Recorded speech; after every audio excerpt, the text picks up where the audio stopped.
Hello, good afternoon, Vivek. Mugdha here from Venture Center.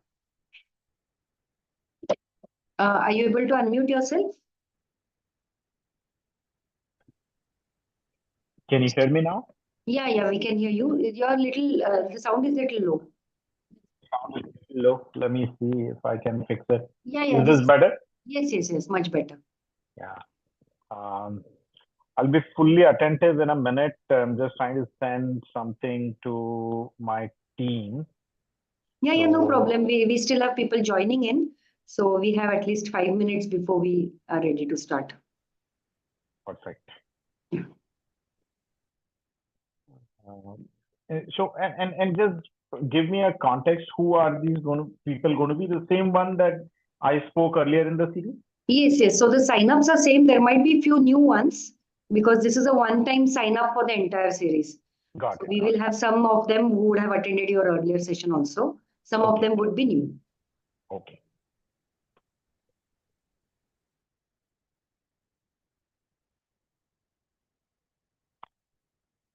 You're doing all right now? You're not well last week? Yeah, I'm better now. Yes, Okay. thank you. Let me start my video as well. Let me see if I can share my screen.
Good afternoon, Dr. Premnath.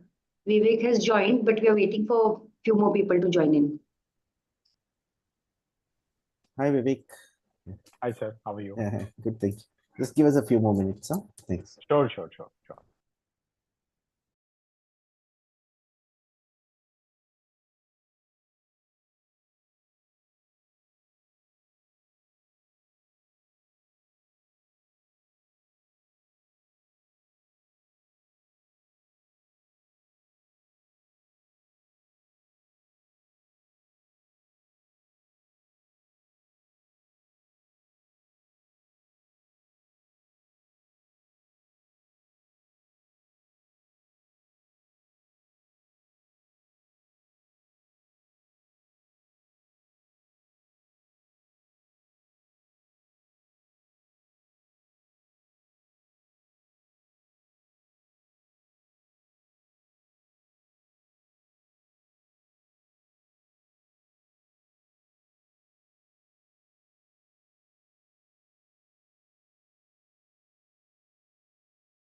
Good afternoon, everyone.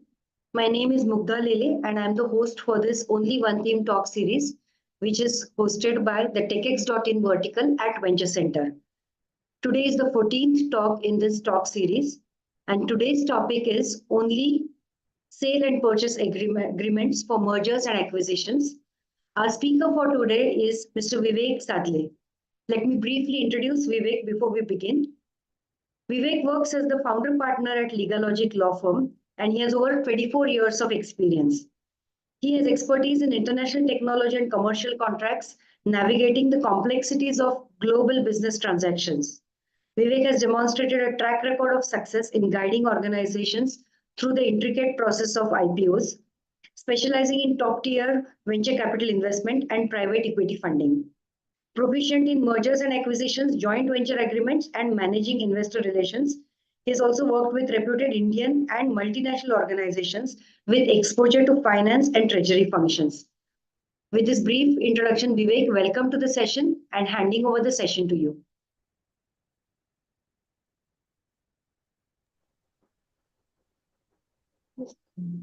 Allowed to.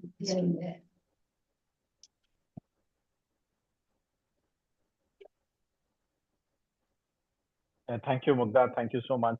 It's always a pleasure to be on the Venture Center forum, and this is one forum that I spoke earlier as well, and keen to talk about this. And this is what we actually practice on a very regular basis. So this comes very naturally. So I might just speak a little faster, assuming that audience knows about this. So stop me, both Mugdha and team who's tracking this, as well as the participants, if I'm talking a little faster than I should.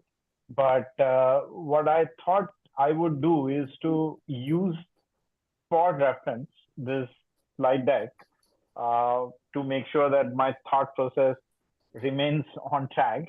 And I'm aware that we have another 55 minutes to talk about, and I'm respectful of everyone's time.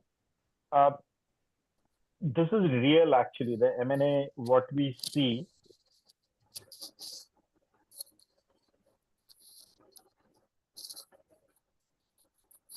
Okay. And what I want to do is to first take you through what exactly happens in an M&A situation, and then we will come to sale and purchase. Depends on which side of the table you are.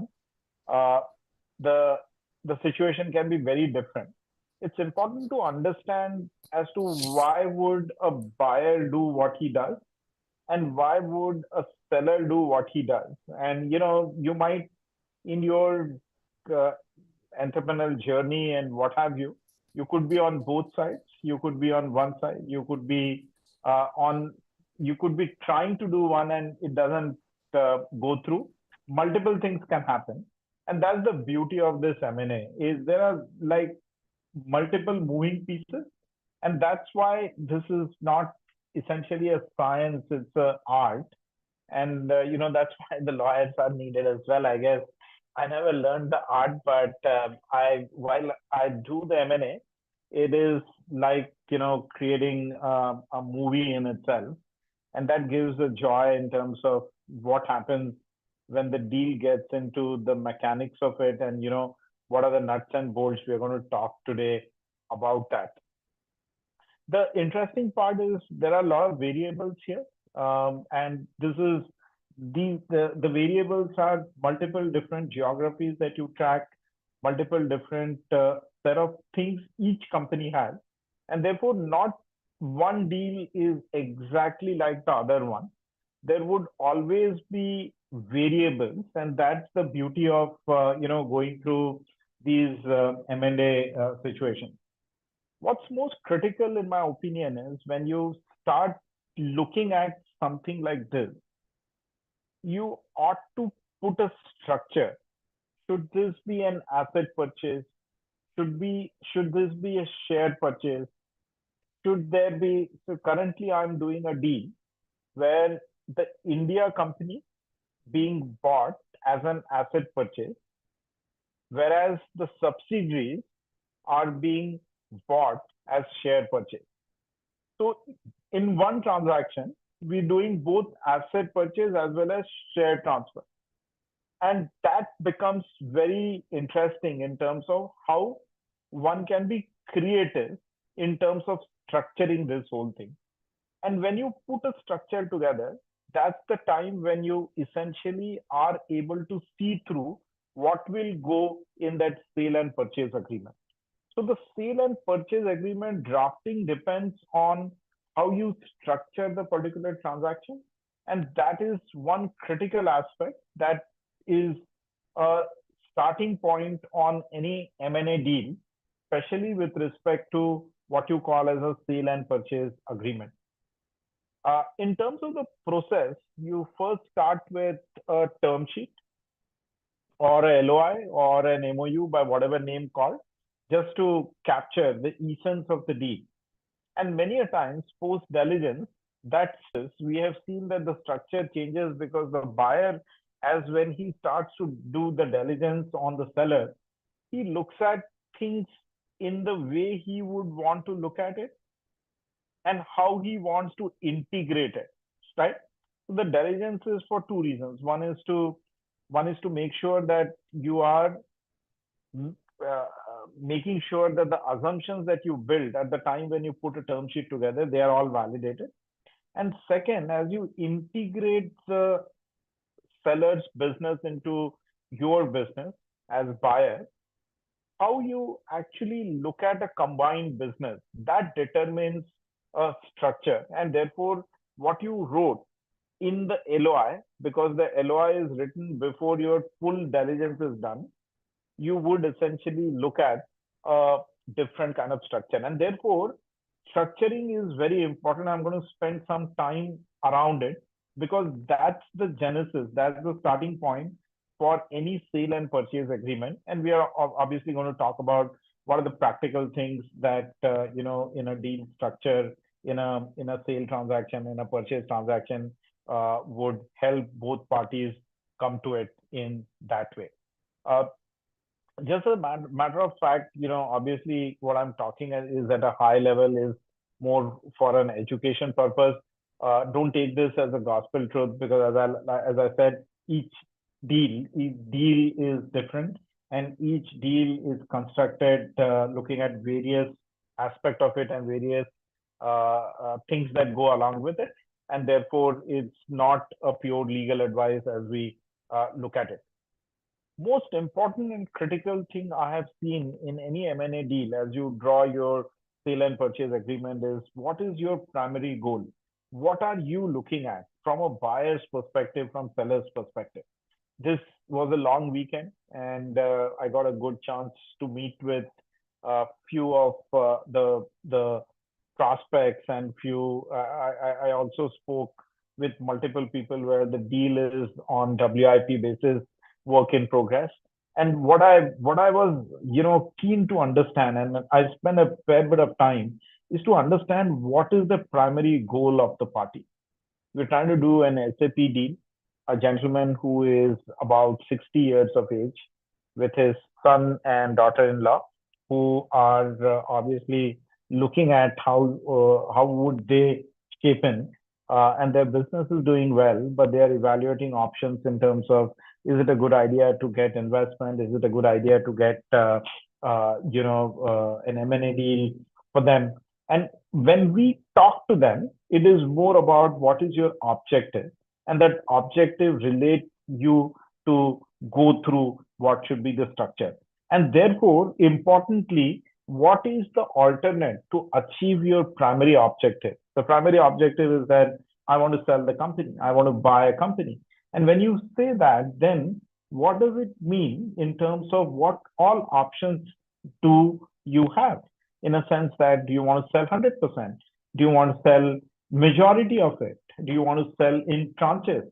So same problem, but multiple solutions, or you say multiple alternatives, not just solutions, but there are multiple alternatives in terms of looking at it. Now, someone who's young may say that, you know what, I'm looking at someone who is a bigger player who can take me global, and I want to make sure that I have that platform to ride on.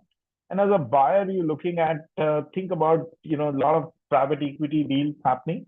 These are buyout funds. These are funds who buy, consolidate multiple assets, make it bigger and sell. At that point in time, you see when they are in the market, they're doing what we call as a tuck-in deal, which means that smaller deals after they have done a large deal in one sense. And therefore, their objective is to see if they are able to, say, if they do it at a multiple of 8, and then they are able to sell the company at a multiple of, say, 15, 18, and that's the delta that they make in a short time in terms of integrating these tuck-in deals essentially. So it's important to understand what is your primary goal, and then what all alternatives do you have, and can you think about while you lay down, looking at how to achieve those primary goals. And then it's all about sharing the risk, the buyer and the seller. When you make this agreement, it's nothing else but what is the risk that you are willing to share. When you do the diligence and certain points get picked up, so maybe there is a non-compliance or inadequate compliance at many times, you had to provide for gratuity, you did not provide for gratuity, or you had to provide for gratuity up to this amount, but you only did for this amount. So there could be a error, there could be an omission, there could be an intentional one, there could be something which is just a miss, and what have you. All of that is encompassed in your sale and purchase agreement in terms of who shares that risk. Till the time the closing, it, as a principle, it is all seller's responsibility, because the buyer has not had the shot at the economic interest from the seller.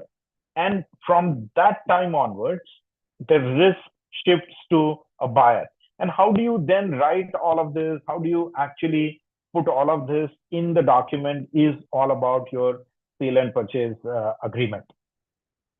The uh, the the important part is, as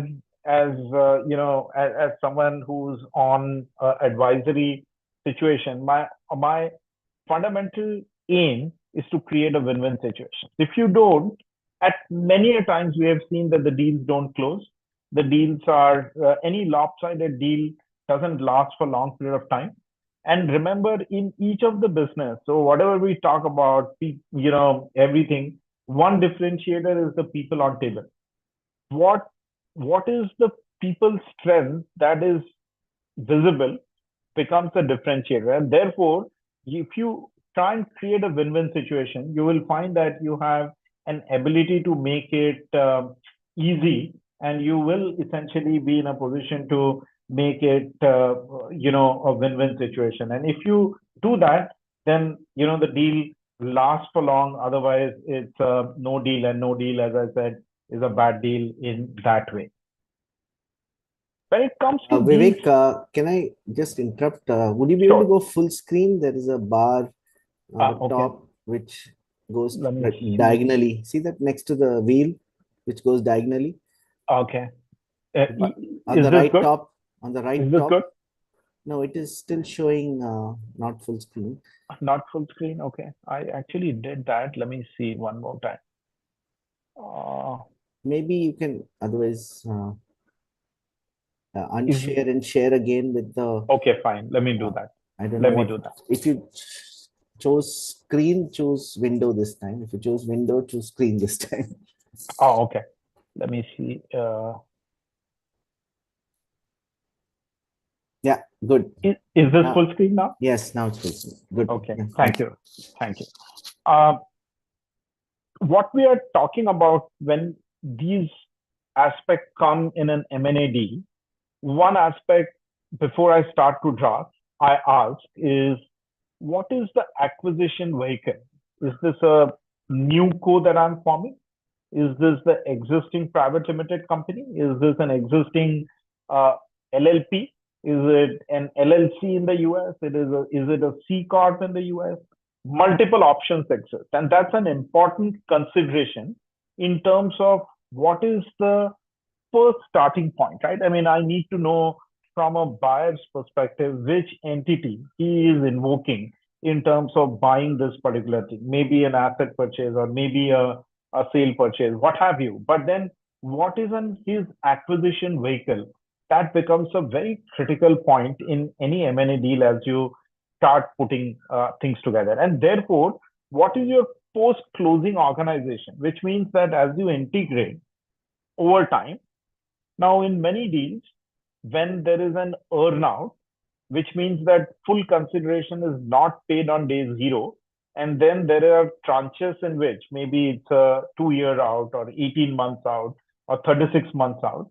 At that point in time, you keep the entity that's being acquired on a standalone basis. And later on, you might want to, as a buyer, merge these two entities. And from a seller's perspective, because he is on an earnout, that earnout has to be measured fairly. And many a times when we are on the sell side situation, when we are representing a seller, we recommend that there should be a entity which is being sold kept separately so that it can be measured in the right way, and therefore there will not be any misunderstanding between the buyer and seller. We call that as a sand test. We don't like the sand test till there is an earnout period, and after the earnout period is over, then obviously it's buyer's choice whether he wants to integrate it in this way or if he wants to essentially keep the entity separate. But that post-closing organization is an important thing. And the post-closing organization also means what is my role as a seller if I'm on an earnout basis? What exactly am I supposed to do? So organization are two. One is your legal entity organization, and the second is your overall employee, or if you say management organization, as to how will you be managed when the company is acquired.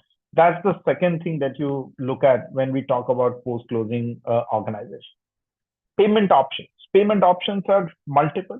You have either you do cash, you do shares, you do cash and shares, you do ESOP, you do bonus, you have earnout. So there are multiple ways in which you can compensate. And therefore, these variables have to be thought through. There are tax considerations. There are, so think about it, if you're being bought by, we recently did one deal where a listed company acquired, one of the companies that we were advising. So when a listed company acquires, there are multiple other things that you need to look at in terms of what stock exchange regulations talk about in terms of payment options, ESOPs, and so on and so forth. So your consideration goes in a different way, and your thinking goes in a different way, and your structure therefore is different.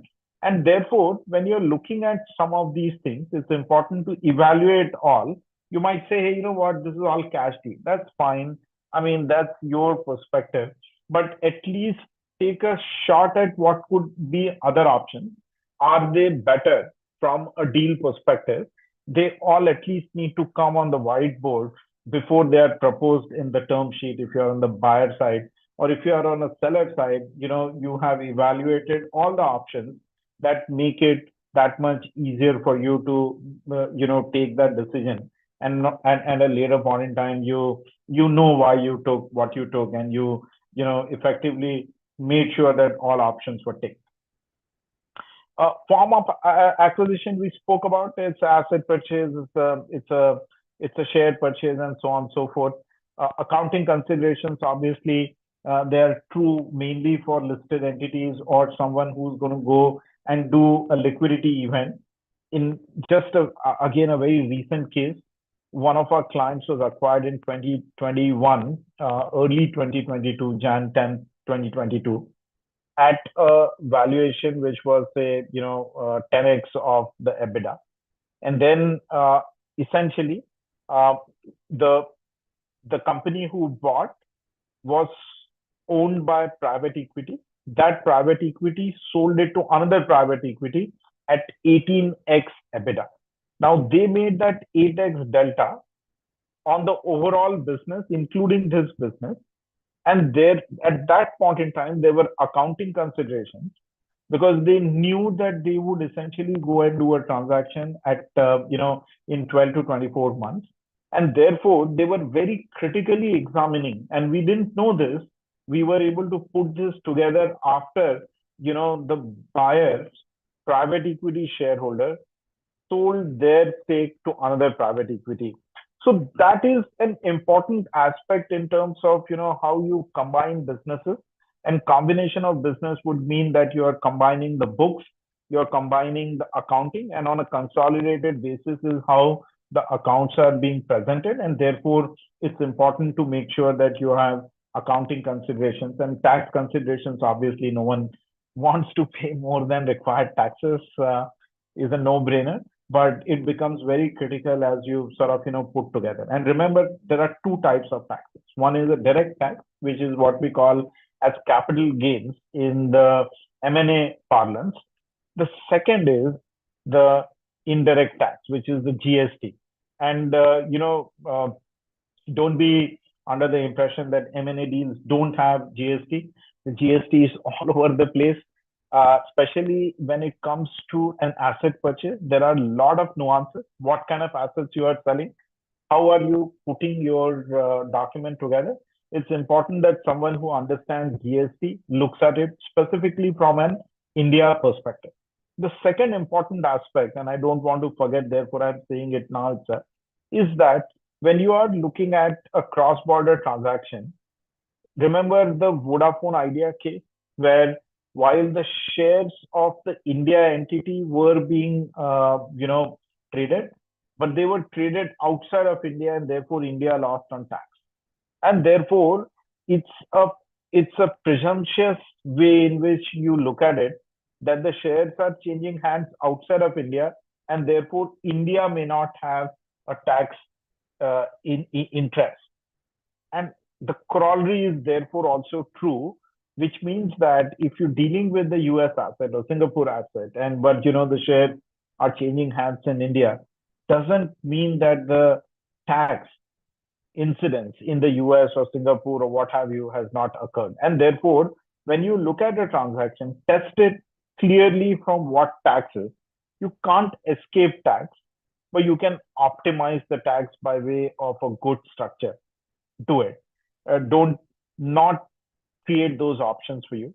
And many a times, what we recommend is, if you plan this through, is that much easier and is that much effective for you to be in a position to make an real optimization from tax perspective. But even if you have not been able to do it because the deal came in all of a sudden, and you just didn't have time to prepare for it, etc., don't want to let go of the deal. But at that time as well, evaluate tax consideration, both the direct and indirect, and you will be surprised that there are always ways in which you could optimize something or the other. And I've always believed that one is better than zero. And if I get one, I don't need to aim for 10. But even if I get one, if I get two, which is better than zero, I've done my job well.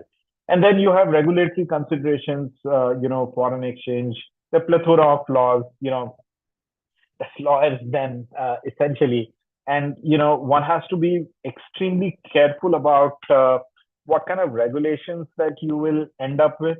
And you want to make sure that your diligence is all clean. Because of that, too, importantly, as the deal goes through, what all compliances you need to do pre, post, during are all important as such.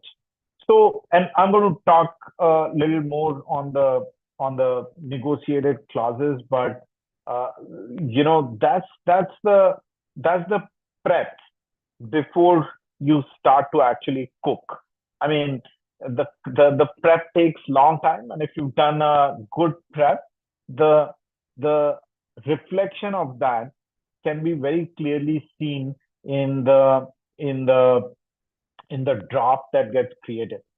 As a custom, it's not a rule, it's a custom that the buyer, like an investor, would prepare these documents because he's writing a check. He wants to do it in the way he thinks because he's buying the asset. So usually is the buyer's lawyer who prepares the draft more often than not. We have seen the exceptions as well. But as a matter of fact, as a default condition, the first option is to the buyer and not to the seller. That's an important thing to look at. I'll stop for 2 minutes. We're halfway through before I start to talk on key negotiated clauses. Are there any questions, any thoughts from anyone? Yeah, please do type it on the chat box and we can take it up. As of now, there are no questions yet, but we'll just wait for a couple of minutes. In the meantime, if you don't mind, I'll ask you a couple of questions. Yeah, please. Yeah. Please. So, when you talk about preparation, can you tell us what does a good team for a merger and acquisition deal look like for a typical startup? I mean, they need to have some legal advice, and help and tax. What else? Anything else? No, I think there are three important things. One is, even before you go out for seeking help, it's important that your internal team is tuned to what you're looking at. It's important to bring in the right set of people within the team, and it could be founders to start with as a startup. It may not be anyone else, but those, even with the two founders, suppose you have two founders or you have three founders, what we have liked to see, or what we like to see, is that there should be one out of two, one out of the three who takes the lead and is driving all the communication, because this communication is key in terms of the continuity. Of course, he can, from a back situation standpoint, always go back, but there has to be one person whose neck, as we call as one neck to choke. It's an important one. And then at that point in time, as you are engaging with the buyer, depending on the size of the deal, complexity, and all that, is you might want an investment banker, you might want a lawyer, and you might want a tax advisor. These are the three important people. And of these three, not just because I'm a lawyer, I'm saying that a lawyer is a must. You may have a tax advisor and a lawyer who is a combined one.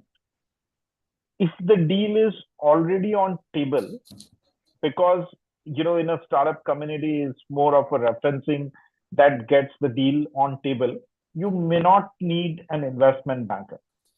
But remember that exposing yourself directly with the buyer, and the buyer is well trained to negotiate, and if you are not trained to negotiate, you ought to have some representation early on.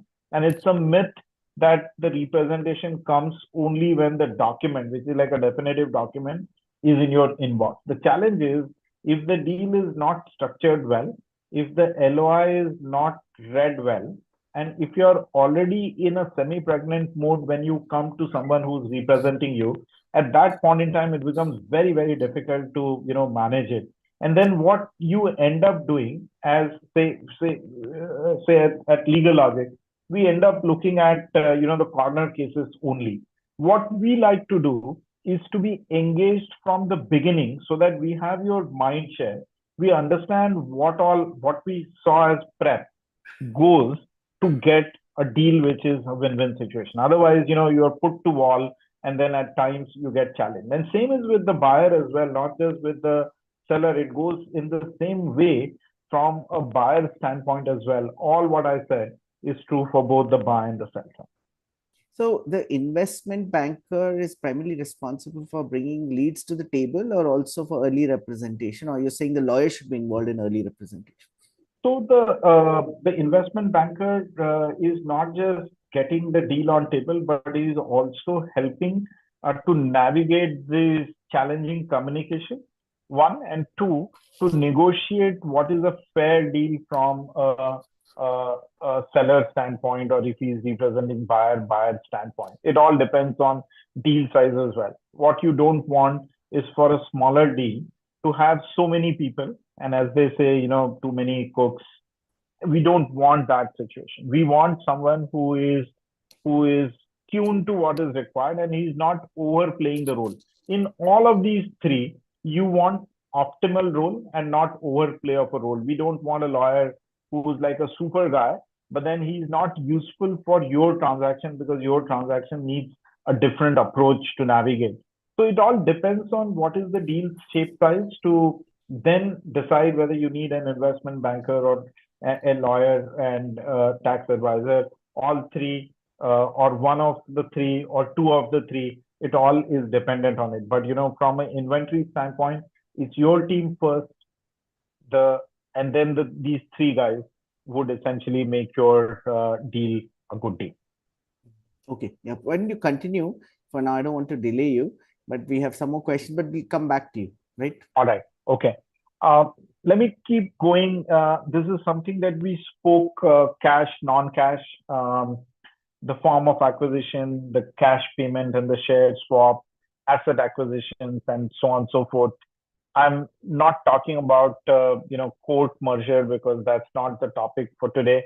But then it's an interesting way in which you in a structure, and this is if you're a really keen student of this M&A, in Pune there's a company called KPIT. KPIT did demerger and a merger with a company called Birlasoft. I'm making a reference because it's a listed company and all of this is in public domain. It's a great example in terms of how you could be creative.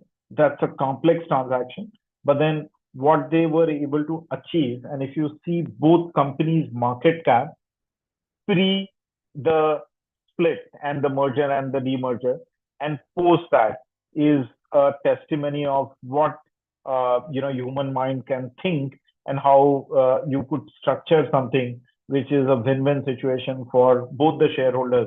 The Birlasoft who bought the business of KPIT, which KPIT didn't want to keep, and then you had KPIT, which is now running a super business on the automotive engineering space. So it has a multiple dimensions into share swap, but for some other day when we are looking at it. I want to talk more about the clauses, and therefore I'm moving a little faster on whether it's an asset acquisition or a share purchase.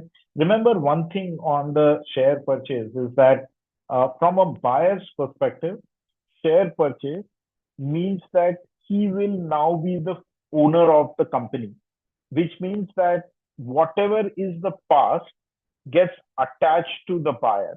And therefore, the diligence that happens in a share purchase is far deeper as compared to asset purchase. In asset purchase, you're cherry picking the assets, what interests you, except for what we call as a successor's liability, which means that if those assets have a liability attached to it, then the buyer also carries that liability. Someone has not paid PF, someone has not paid statutory dues, someone has not paid employees, then the law says that the assets carry successor's liability.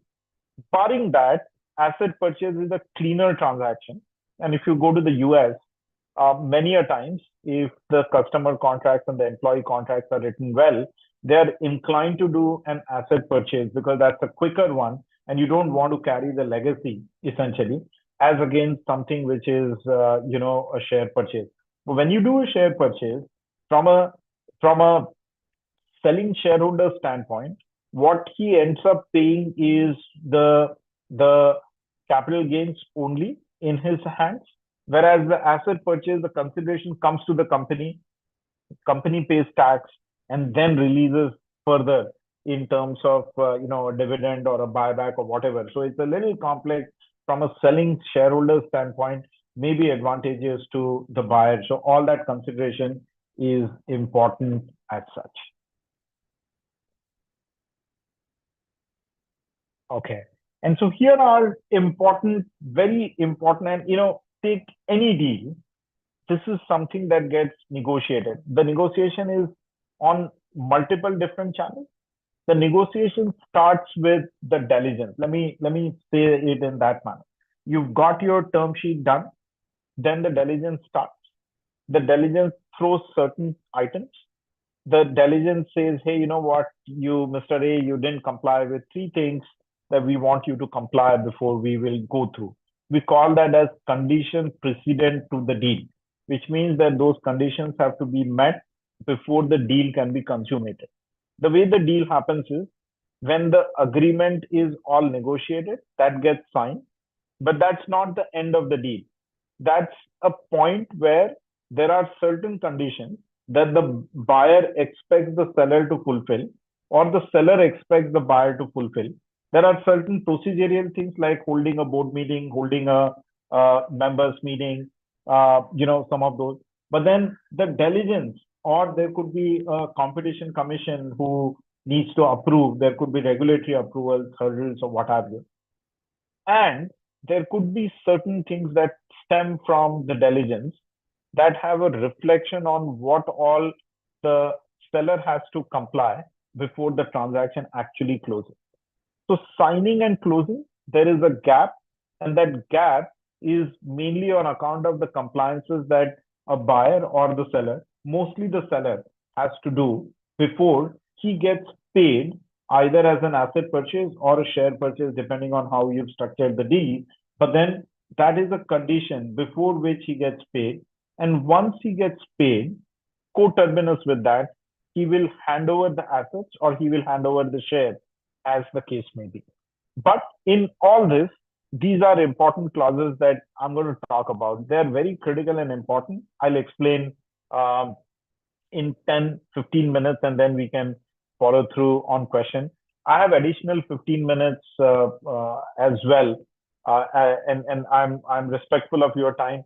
If some of you are able to stay back, and if you have questions, happy to answer beyond 5 o'clock. But I'll finish what I want to talk in 10, 15 minutes and then start with questions. Earnout, commercials. Like I explained to you, most of the deals today, given the nature of business, don't get 100% payment upfront. The buyer expects the seller to do knowledge transfer, expects to do handover. There are relationships both with the customer, vendor, employee. They need to get transition.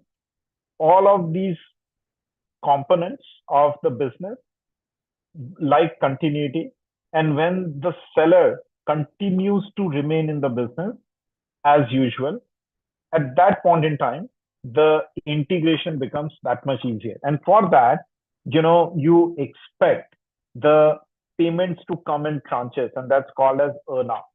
Now that earnout may be time-based, that you spend 2 years, you take everything. It could be milestone-based, saying that you achieve a certain milestone of businesses, like the revenue threshold or number of people, number of users, what have you. That's the second way in which you look at it. And the third way you look at it is to say that there's a combination of both time and milestone by which you essentially put your earnout structure. And these get into a host of negotiation. And the question many a times, I'll give one example and then you can realize what so say someone says that, what, you expect me to do $10 million next year. What if I did 9.8 mil? Now the difference is just 0.2 mil. The contract says if you do 10 mil, then you get this. But if you don't say, if you are falling short by a certain amount, is it zero or is it pro rata to a certain extent? Now, those are the nuances that in the real life make or break your payment. And therefore, it's important to understand as to, how some of these things can get navigated. And you don't want to be in a situation where for some small, stupid thing, you lost on a larger payout. The second question could be that, do I have the ability to catch up? If I couldn't finish in the first year, but I overdo in the second year, do I lose first year fully?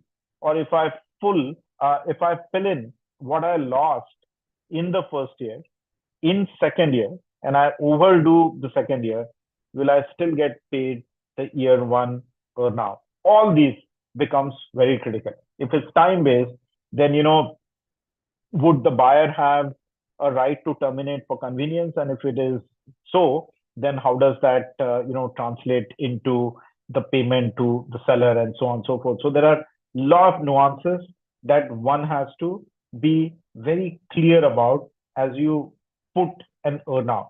In usual deals, you see two-third, one-third, or 70-30, 80-20, 60-40. Depends on what the business environment is and what kind of attractiveness the asset has will determine how much you get upfront and how much is delayed over a period of time. Very critical and important. Reps and warranties. You buying a house, just make as an example, you would want the title to be perfect, right? So you say that that's law as well, but beyond law, you expect the seller to give a clear title and possession. You don't want someone who's squatting on it or what have you. And that is one what we call as a fundamental representation, that you own the business, you own the shares, you have no constraint to sign the contract that you are set up to, is all what we call as fundamental representation. The other one, which is operational one, for example, you made a statement that you don't have litigation. On that basis, as a buyer, I went ahead with you as a deal. You represented, and therefore I acted on it. If what you said turns out to be false, that from a legal parlance is called as misrepresentation. And the misrepresentation has a consequence in law that at the option, remember, mark my words, this is at the option of the buyer, the deal can be a voided deal, which means that the buyer has a choice of saying that, you know what, this was the main representation, and because you erred on it, I now don't want to go ahead with this deal, and the rest of the payments won't come through. And think about it, you announced it to the whole world, and you are now have egg on the face. And therefore, it's important that the representation comes in a very serious manner from a seller's perspective. And buyer, so remember that the buyer would expect sun and moon as representation, but then it is the responsibility of the seller to make sure that appropriate disclosures are made, saying that what, while the statement is true that we don't have any litigation except as disclosed. So when I disclose, you are doing a deal basis that disclosure, basis that representation, and that's what you diligence. And on that basis, you still continue to do the deal, is no problem. But when I say something and it turns out to be false, called as misrepresentation, then there are consequences and severe consequences. So what we usually like to do is to say that, hey, you know what, we will back our representation through indemnity, which means that if anything, what I'm representing turns out to be false, don't void the contract. Let's make it as an indemnity. Let's try and convert that into a dollar value, monetary value.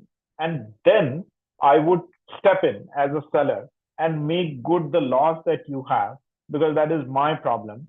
And I am sort of, indemnifying you against that. Now, you don't want to give a broad indemnity. You want to give a limited indemnity. The limit is of the time for which the indemnity will last. And the second important thing is the amount. You don't want to go beyond what you got paid, because then you're out of pocket. And therefore, it's important that you negotiate the reps, warranties, indemnity, and liability, all three in tandem, because one change in one clause of these three has an impact for you on the rest of the things. And therefore, remember, when you are dealing with buy and sale, the sale and purchase transactions, it is about sharing the risk. If you recall, I spoke about it, about sharing the risk. And here is where the give and take happens. As to what is buyer willing to take risk, if it's like fully protected one, my price will obviously go up, because, I'm effectively acting as an insurance. So I'll say that if everything is an hunky-dory situation for you, My price is not X, my price is 1.2X. And then I'm willing to, back you with all that you're asking for. Otherwise, you ought to take certain risks. And it's your share, it's your insurance premium. If you want everything in the world to be covered, the premium goes up. And that's exactly how the negotiations happen and how you actually put that in your sale and purchase contract. Non-compete. Non-compete is another important aspect from a buyer's perspective.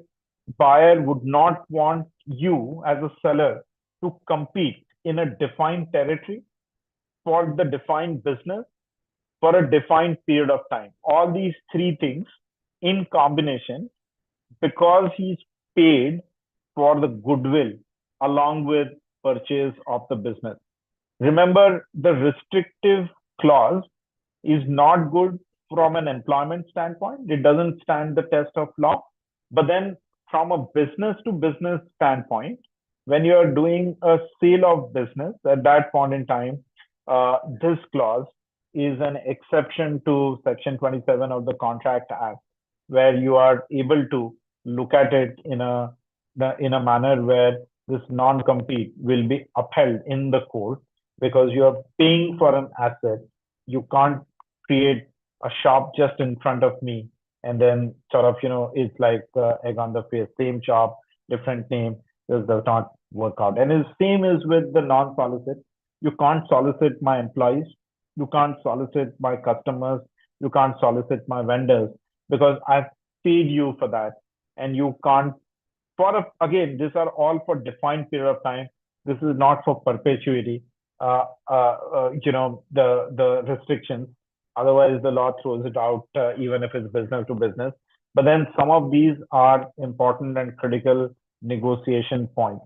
We therefore like many of these things at a broad level to get covered in the LOI or the term sheet, or see, the later negotiation is not good either for the buyer or the seller, or for both, because some of these can get tricky. And if you don't come, if your minds don't match, after having spent so much of time and effort, if the deal goes off the hook because of some of these key situations, then it's not great in that way. Key employee lock-in. As I mentioned to you, that the employees are the most critical. The people situation is the most critical thing. So most of the time, the buyer would say, hey, you know what? Not just the founders, but we want some way in which the key employees will continue in the business. And then they can throw both, certain portion of the consideration, the total consideration you will apply towards retaining key employees. The earnout, like we said in the first, may be based on your ability as the seller to expect the key employees, named employees, to continue for a defined period of time. So that's another one that you look at, and is the same situation as the employment continuity and conditions post acquisition.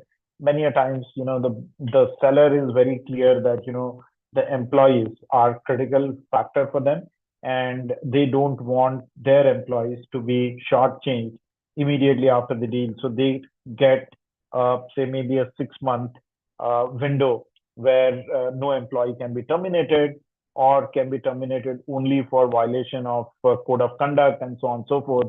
So you seek a protection for the employees in that way.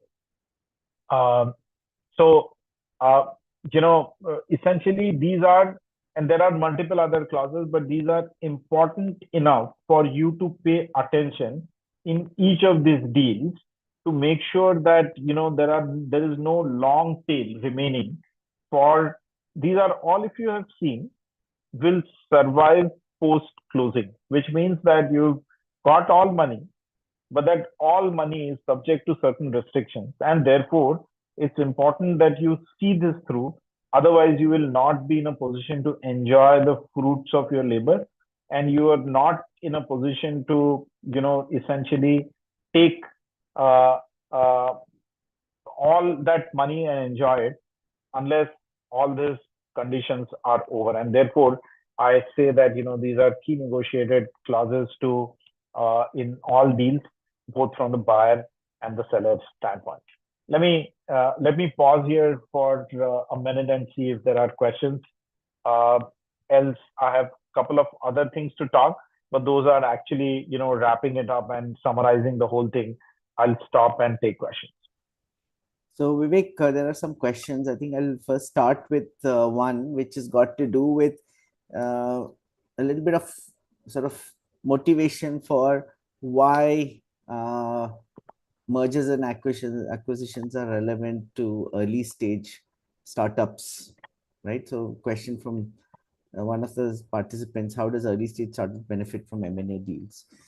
I know it's a little wider question, but of course, maybe you can comment on it. Yeah. So I think it's important, as they say, fail early, win early, and what have you, right? I mean, there's a lot of those philosophical things. I think it's a situation that one has to understand, like, Yahoo had an offer and now it's an anecdote, but they had an offer and they refused and they went into a situation. There's also a situation where Facebook had an offer, they didn't, and they, scaled up to a large extent. These things happen. It's your situation that you need to know well whether you will be in a position to, if your business requires funding, if your business requires certain things, if you see that you will be in a position to get what resources are required to scale up, great. But if you have an opportunity, and if you have an opportunity to get value in a certain way, which you think is a fair value for the labor that you've put in for 2 years, 3 years, 4 years, and you want to take a plunge into an M&A, you should not look any further. Having said that, I have always believed that, and when the offer comes your way, it's not a done deal. You can always refuse, but evaluate. And you have no idea as to whether that is the best offer that you will ever get, even after spending 2 years, 3 years in the business. So evaluating an offer is an important one. And you don't evaluate the offer only with your own thing because you are passionate about your business. Get someone who can look at it in depth and advise you whether it's a good deal or not a good deal, or is this even worth negotiating, or if it's worth even considering. But I won't keep any deal unless I have looked at it thoroughly without getting biased that, no, this may not be my time. It's okay. You can always say no, but evaluate. You get a first-hand check, a reality check in terms of how a third person is valued. And remember, the third person valuation is all that counts.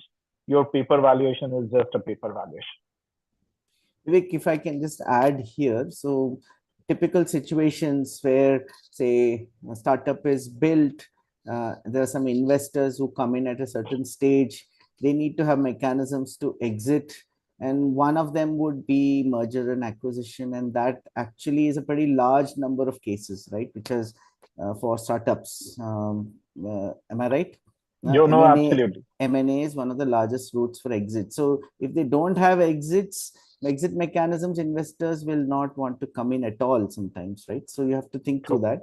But other one about assets, for example, a company which is building, say, a pharma asset like an IP, intellectual property for certain molecules, and they know that they will never have the resources to invest beyond, say, phase 1 clinical trials or phase 2 clinical trials.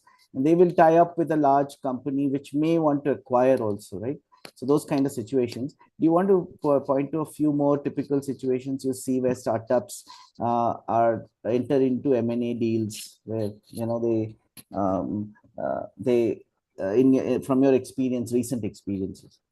So there are good reasons and bad reasons. The bad reason is that you're not able to raise funds, and there is an opportunity for you to be part of a larger organization who's funded, who has a similar vision and things like that. There could be another bad reason where the business is going down, and the only way for you to monetize it is to merge with someone who has a deeper pockets and has a better runway than what you see.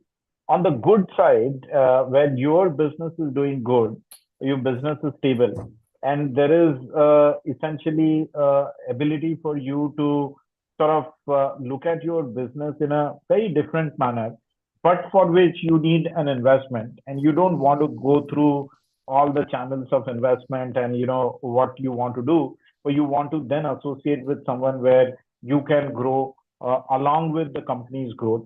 That could be the other one. And many a times you find that there is a willing buyer, because you are now starting to get visible because of your IP or your customer work or what have you.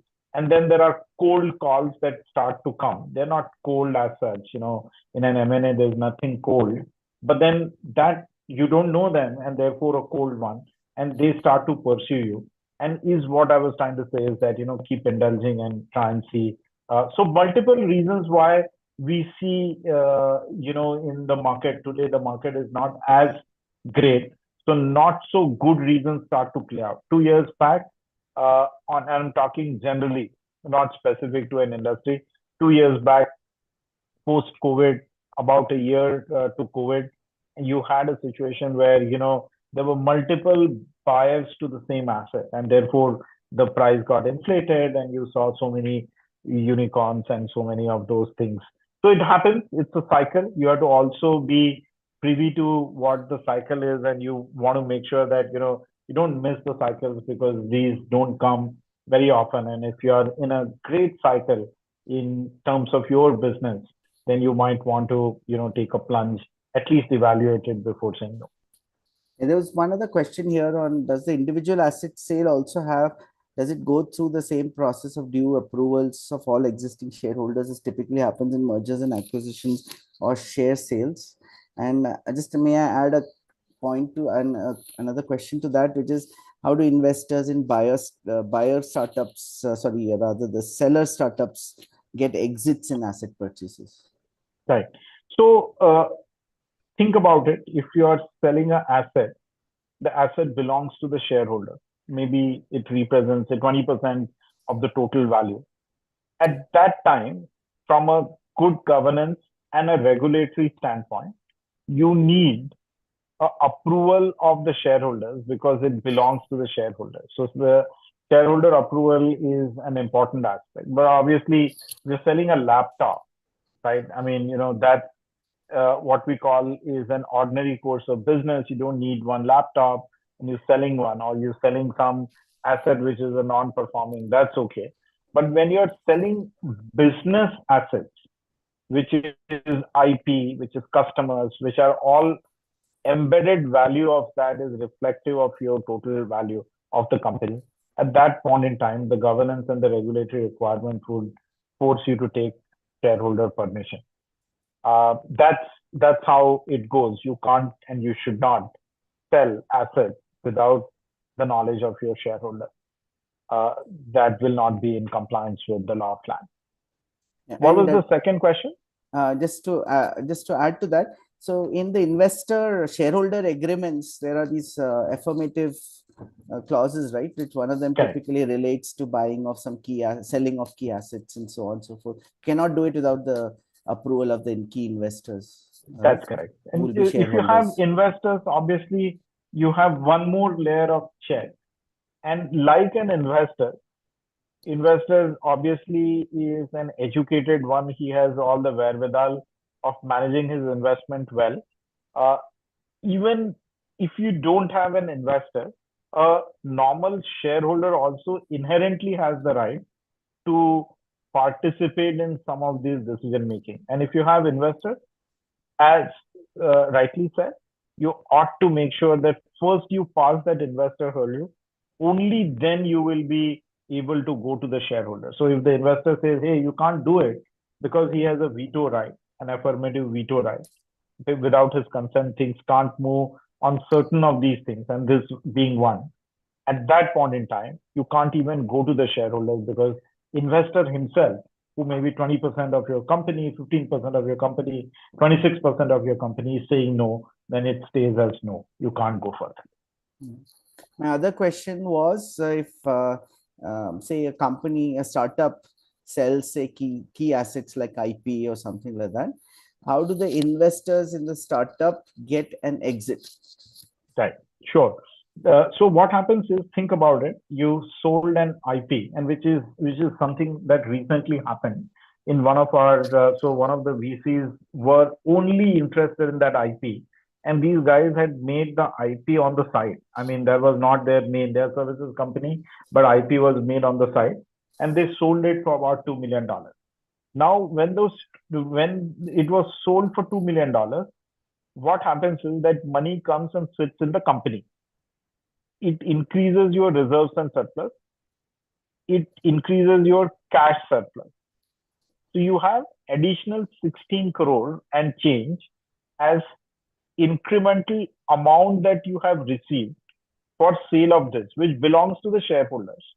You could take it out as, or it can be given it back to the shareholders in the form of dividend, not tax efficient at this point in time, or through buyback process. So, the share value will rise because you now have additional $2 million in the bank, and that is reflected in the per share price, and you could buy back and return that capital to the shareholder, or you could give dividend to the shareholder. So there are various ways in which you could compensate, or the value of the share inherently will go up even though you are not taking a monetary exit. The value of the shares prior to this transaction, if it was 100, post this transaction, it would be say 150, which means that your per share price has increased by 50%, which is a good thing to have. And that's embedded, and you continue to hold those shares, which means that the notional value, if not the actual realized value, because you're holding those shares, goes up. So in whatever shape and form you look at it, a dividend or a buyback, or just continuing to hold, and the value has increased notionally, even if it's not monetary in that sense. There's one other question, Vivek, which is that if there's a company with, say, two verticals, and say somebody wants to acquire only one vertical and the seller is willing to sell it to the buyer, but the company, the buyer still needs to use the name of the seller company's name because of all the regulatory approvals and all tied up to the original company. How can one navigate such kind of situations? Sure. So again, a situation that we are dealing as we speak right now, asset purchase transaction. And as I said, there is, we are doing share purchase for outside of India entities. Here, we presume that couple of customers may not be quick to grant us approval, which means that the transition as an asset purchase will not be 100%. And 20 or 25% of the revenue will still be with my client who's selling these assets to the buyer. At that time, because the understanding is that the whole business of this vertical will move to the buyer, but because of these customer issues, 25% of the revenue is not moving. What we are going to do is to create a transitionary agreement. We call that as a bridge agreement, where even though the revenue is sitting in the seller company, it will get moved by way of this bridge agreement into the buyer company, because buyer has already paid for this asset as well. It's just a matter of time after the approvals are received that the contract will move into the lap of the buyer. And therefore, what usually will happen is that for this transitionary period, there is a bridge agreement between the buyer and seller, whereby all the revenue that is trickling in still continues to trickle in the seller's bank account will move to the buyer's bank account through this bridge agreement. What if it is, say, for example, if it is, say, regulatory approvals, for example, a company has regulatory approvals for, say, a given facility to manufacture, say, some drugs, right? Then it causes a problem because all the approvals are linked to that company's name, and the buyer needs to, say, set up a new entity, or they lose all those regulatory approvals, right? Yeah. So in that case, then it's, as I said, before you start even the deal, you would put some of these things as the key points, right? In one of the deals where, again, one of the manufacturing companies in Pune wanted to buy a company down south, the only reason that they wanted is because they had all the licenses. And, there was no question of asset transfer. It was always a share purchase. And when we started to do the diligence, there were so many other issues that the deal had to be dropped because the objective was to start a facility down south with all the approvals in place, and the approvals could not be transferred. Therefore, the share purchase was the only option that my client had.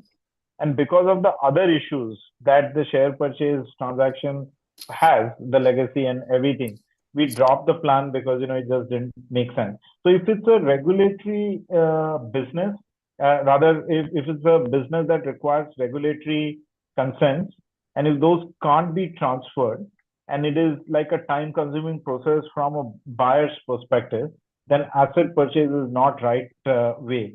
You are doing a share purchase.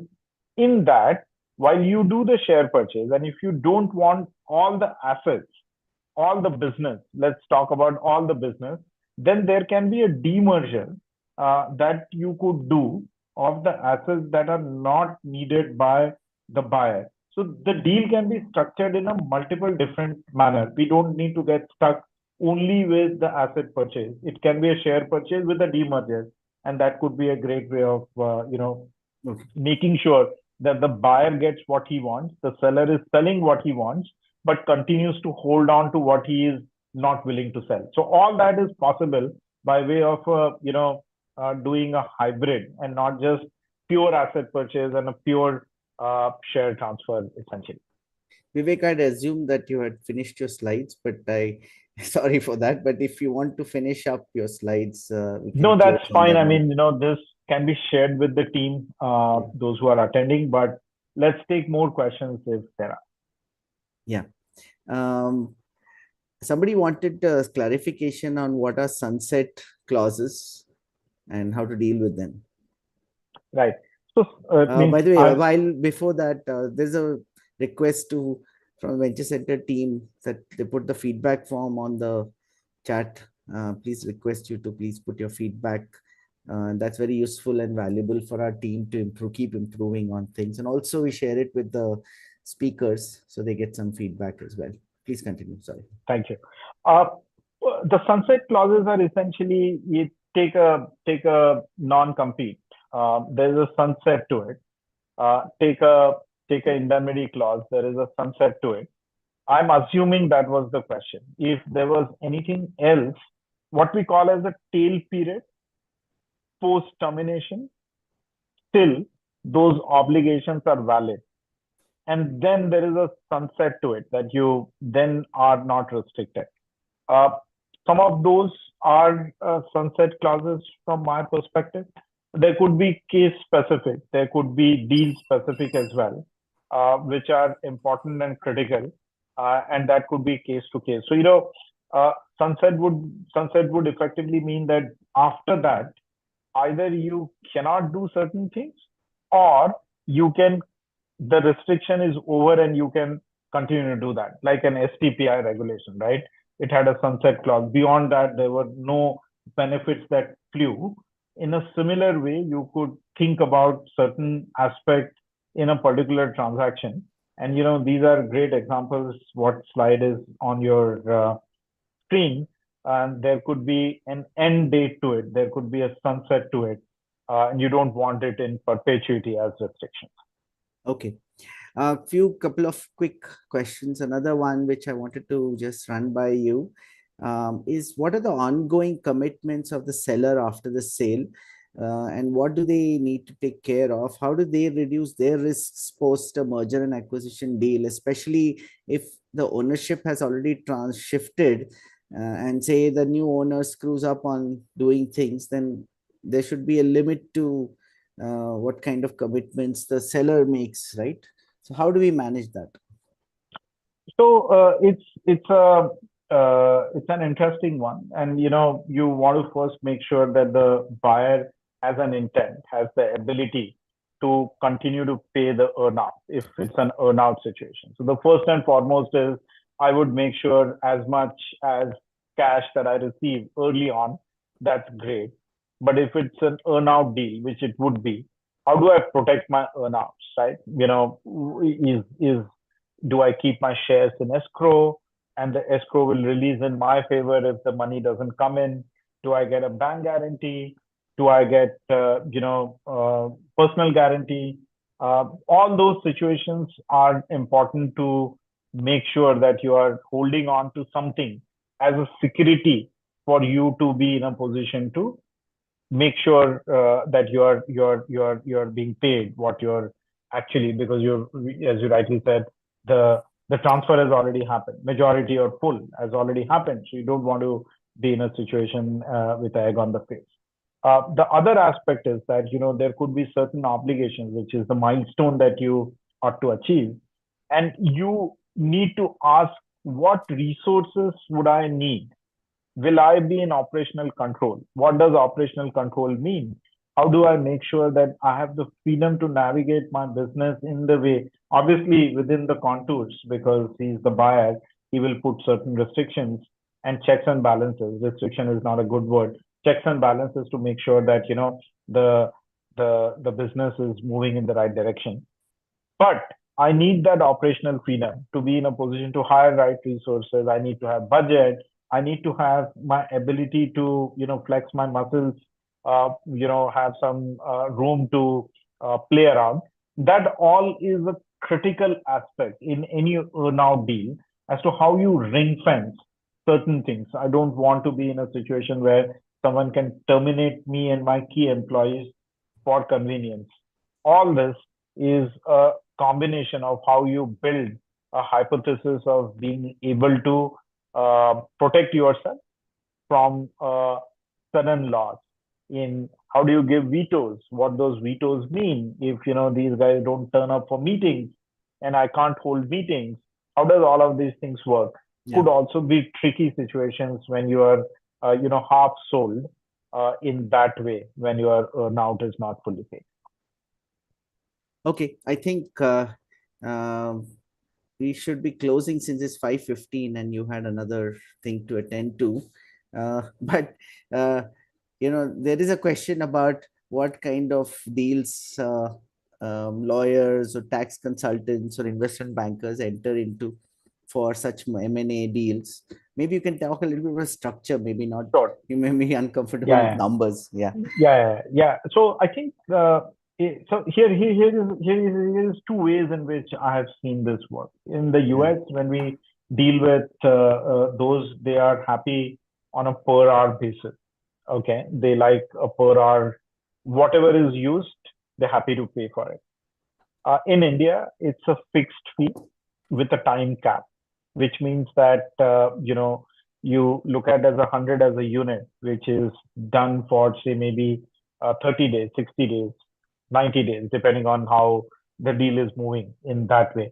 And then beyond that, if there is any still some tail remaining of the deal to be completed, then you sit together and find out what is the incremental effort and therefore what is the incremental fee that needs to be paid. So that's the way it goes. From an investment banking standpoint, it's a small retainer, and then it's a percentage of the total consideration, which is paid as success fee. As you translate it into deal success, that's paid at that point in time. So, a tax advisor and a lawyer is either on a per hour basis or is on a fixed fee with a time cap against that, or a number of hours captured in that way. But the investment banker is mostly on the success, a very small fee from a retainer standpoint, just to cover his cost in that way. But it's more on the success rate. That's the way it goes. Okay. Great. Thank you, Vivek. I think I will stop here. I don't want to take too much more of your time. Thank you for taking your time out and sharing it with us. So over to you, Mugdha. Thanks, Vivek, for this session. I know it went quite beyond the planned timing, but thank you very much. As announced already, the feedback link is in the chat box. Please give your feedback and then we can end this session.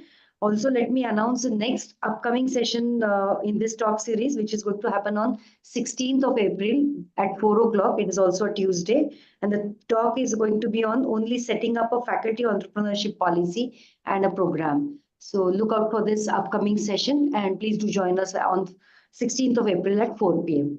Thank you, Vivek, once again, and happy to host you. Thank you. Thank you, Mugdha. Thank you, Dr. Prerna. Bye for now. Thanks, Vivek. Thanks for that. Bye.